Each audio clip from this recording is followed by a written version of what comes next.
exceptional. I've sent him an email here recently just to tell him how good I thought his research was, or is. You were mentioning about a biblical quote.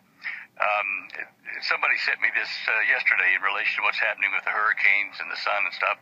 Luke 21, 3 verses 25 through 28.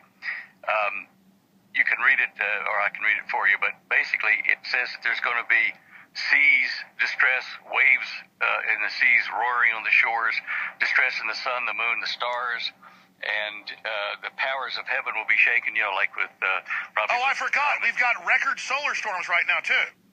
Oh, yeah, we've had 2 in the last 72 hours. One at a 8.2 occurred today, and a 9.3 yesterday. Basically, and the spot that generated those is going to rotate around the sun in its normal rotation period of 28 days, but we're going to see it become Earth effective or Earth directed on the 30th of September through the 2nd of October. So people could be watching that to see what happens again. If we get a direct burst from the sun, it'll be like a halo coming at us of charged particles. It's called a coronal mass ejection.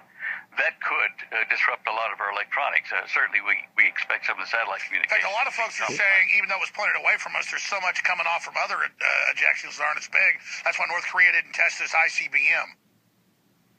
Well, perhaps, as I say, the guidance systems, the GPS monitoring systems that we have up in geosynchronous orbits are compromised by this to a degree.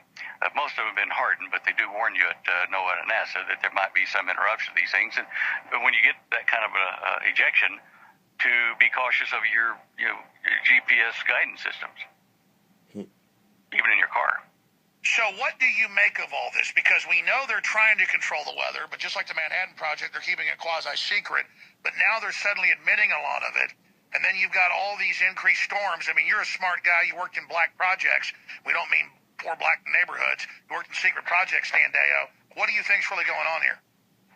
Well, look, in 1972, the U.S. government started drafting agreements with Russia to limit weather warfare, military uses of weather warfare.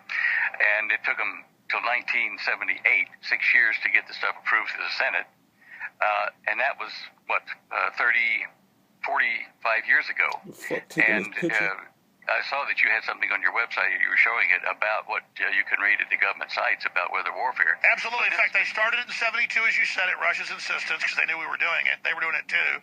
In 78, they ratified it. Other countries ratified it. It is global law. The Department of Defense admitted their earthquake, tectonic, and weather weapon program by the Secretary of Defense in the U.S. Department of Defense press release. That was in 1997, April 28th. I've got that on screen. I mean, what's crazy is they admitted all the academics, but then tell us it's not happening. But we can also show folks the UN treaty. Keep going, Stan. Okay. Well, the thing is, back then when they were designing the treaty and then eventually ratifying it, they were using stuff, say, in Russia, of spreading black hole dust about an inch thick over the snow in Siberia to modify how much heat was absorbed into the land there and thus affect the long-range weather forecasts or patterns over